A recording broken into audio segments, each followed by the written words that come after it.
Hey bodybuilding.com, this is Rich Froning, two-time CrossFit Games champion, BSN athlete, Rogue Fitness athlete, and we're here at Rogue Fitness headquarters about to show you guys a workout.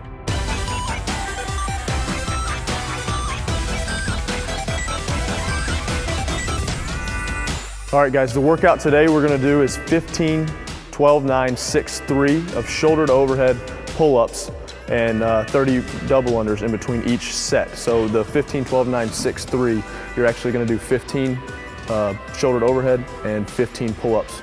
Then you're gonna do your double unders, then 12, 12, double unders, 9, 9, all the way down to 3. Now before we do the workout, I'm gonna bring Ben in and we're gonna show you actually how to do the movements and then also how to scale the movements. If you're not, you can't do the exact weight we prescribed or the exact movement, we'll show you a few different options to do this workout.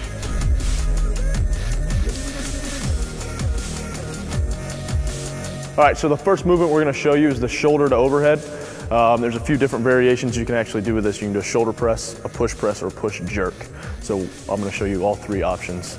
Push jerk, you're gonna use, it's probably gonna be the most efficient, especially when it gets heavy, you're gonna use the most musculature. You can start with the bar on the ground, or you can start with it in the rack. Kind of up to you. What Ben's gonna do is his feet are gonna be right underneath his hips, hands just outside the shoulders. So he's gonna act like he's taking it from the ground. He's actually gonna clean it up, making sure he's got a good flat back. The bar's actually gonna rest here on his shoulders. His elbows are gonna be up slightly, but not too far up, not like he's in a front squat, down just a little bit, but they're not gonna be behind the bar, because what happens with behind the bar, then you're pushing the bar out. We want this bar to go as straight up and down as possible. The whole time Ben is doing this movement, we're gonna start with the shoulder press, he's just gonna press it up, he's gonna tuck his chin, shave his face, he's got good active shoulders at the top, he's gonna pull his rib cage down, good tight core, protect that spine.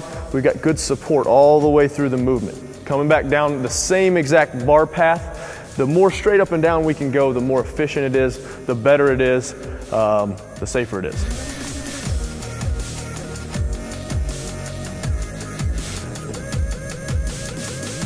So from the shoulder press, we'll move to the push press. So now we're gonna add just a little bit of velocity.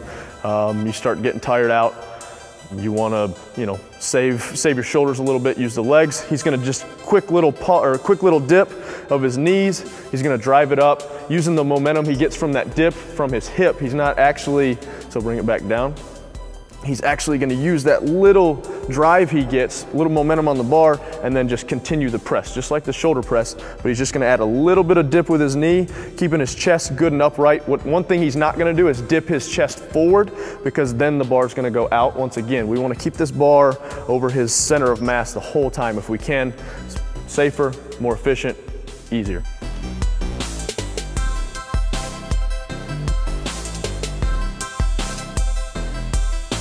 The final movement will be the push jerk. Basically it's the same exact dip as the push press.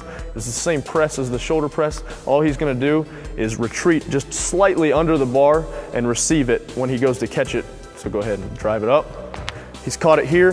What he's gonna do to finish the movement though, he's gonna go ahead and stand all the way up. Every time we do the movement, we want locked knees, shoulders all the way up, torso good and tight, bar all the way overhead. We don't want that bar too far back where we're overextending the shoulders. We don't want that bar out in front of us, because that's not a full rep. We want to make sure it's a full rep every time. You can bring it back down to his shoulders. He's going to do a few for you. Cycle him. If he does widen his feet out, he's going to bring his feet in. He's going to bring his feet in. There you go. In between reps.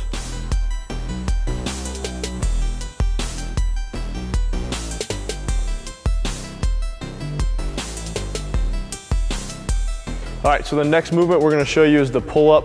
Everybody knows how to do a pull-up. The first variation will be a strict pull-up, just like the shoulder press. This is the dumbed down version. You just pull up, chin all the way over the bar, fully locked out at the bottom. Still has active shoulders at the bottom. He's not just letting himself fall down and letting those shoulders fall out of joint there. So he's still active here, but he's fully locked out at the bottom.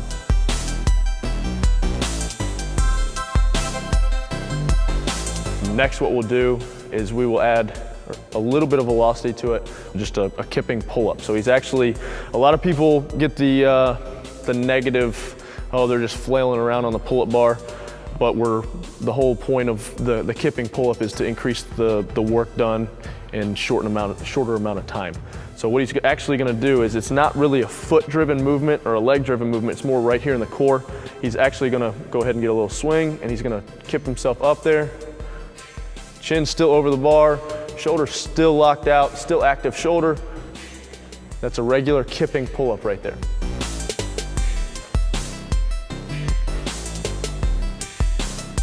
So we'll move kind of like we did the shoulder press to the push press to the push jerk. He did a regular kip right there. The next is what they call the butterfly kip. It's a little bit different of a kip, and it's a little faster, so you can get a little bit more work done even faster. So here's a butterfly kip. Chin still over the bar, still active shoulders, safe movement.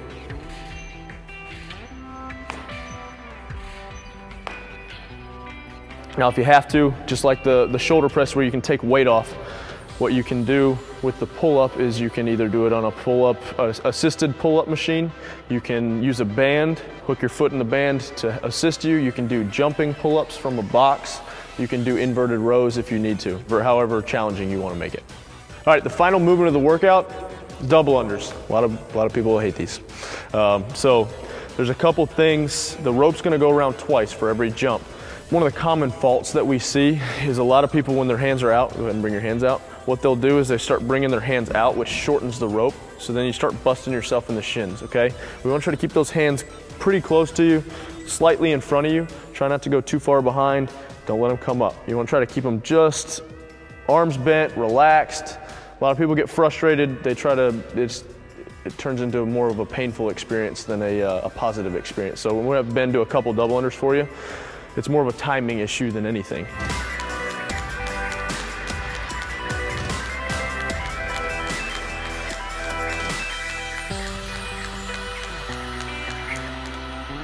All right, so the way we can scale that movement is single unders. A regular single jump, we'll see if Ben can do that. We don't do many singles often. For this particular workout, what we'll have you do is, if you're gonna scale it to single unders, just double the single unders. So instead of doing 30, you're doing 60 singles. So Ben's gonna try to do a few single unders as he looks like a little schoolgirl. So he's good. Another way you can scale this is you can also do plate jumps. You can get a little plate, just have the person jump up to the plate, or you can actually take the barbell, have somebody do a lateral hop over the barbell. Few different options. If you can't do more than 5 or 10 double unders without whipping yourself or kicking the double unders, don't do double unders, because you're kind of missing the point of the workout. You want it to be hard, you want it to be fast. All right, so now I'm going to show you what this workout actually looks like.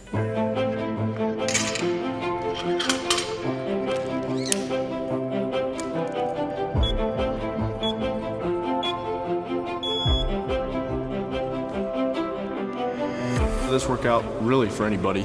It's a more of a pure CrossFit workout. You know, it's a metabolic conditioning circuit, so there's no special group it was targeted towards. It's just an all-around, just a good little workout. There's a push, a pull. As soon as the press starts to become an issue, you switch to a pulling movement. So then when the pulling movement becomes an issue, then it's the double unders. And then, you know, so it's just a good keep you moving, good fast, quick little burner, nothing fancy, just get some work done.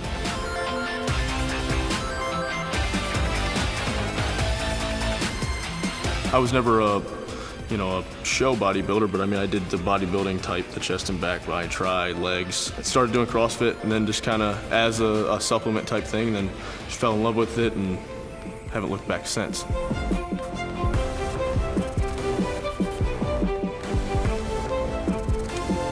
135 for 45 reps. Gets a little heavy. You know, it's not a strength. I wouldn't say it's going to help you with your strength. It'll help you a little bit muscular endurance. It's going to help you cardiovascular endurance-wise, help you with grip. It's going to help you with coordination. I mean, it's a lot of reps to get some practice on the movements.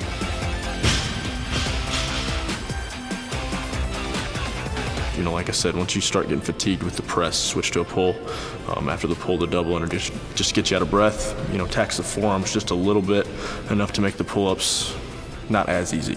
So it's a pretty good little, you know, like I said, just keep you moving. No real breaks in there. The only break is the transition time. So.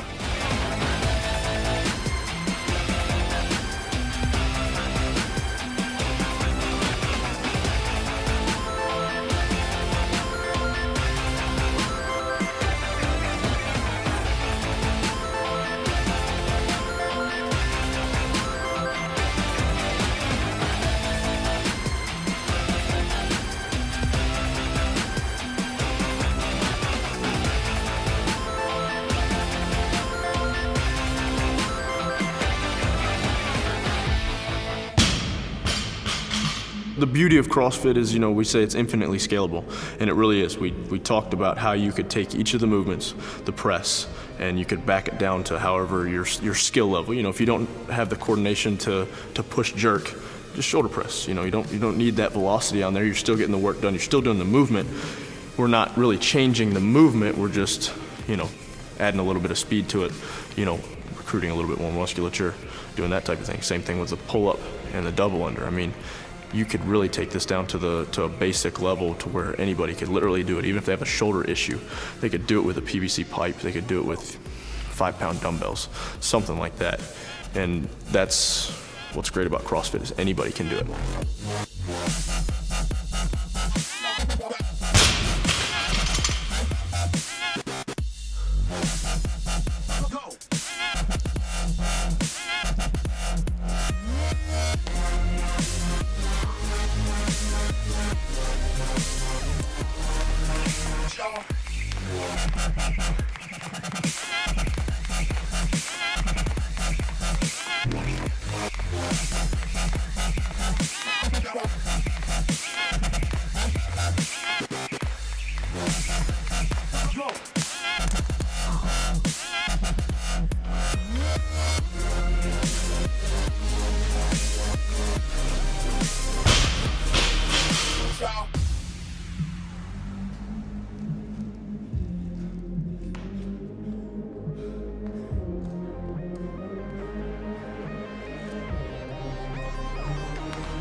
Yeah, so into this workout, probably 5 minutes under is probably your elite, or those movements are good for you. It's a fast time. 5 to 7 minutes, maybe a little over 7 minutes is real good, and then just kind of maybe 2 or 3 minute increments from there take out. But it kind of really depends too is how you're scaling it. The target is to be within that 5 to 7 minute range, so scale appropriately. Scale to where you can get it in that 5 to 7 minute range. Once you get over that 7 minute range, you kind of miss the purpose of why we did the workout. If it's over 7 minutes, not hard and fast. That's long and not slow, but you're kind of losing the whole point of why we're doing it. So the CrossFit workouts you could add, it could be your cardio day, or whatever you feel like you need to work on, or incorporate them into the different lifts into your bodybuilding routine. But I honestly think that anybody can benefit from doing CrossFit, and I think once you start doing it, it's a lot more fun. It's a lot less monotonous. It's interesting. There's so many different things to do. For more information, more workouts similar to this, go to bodybuilding.com.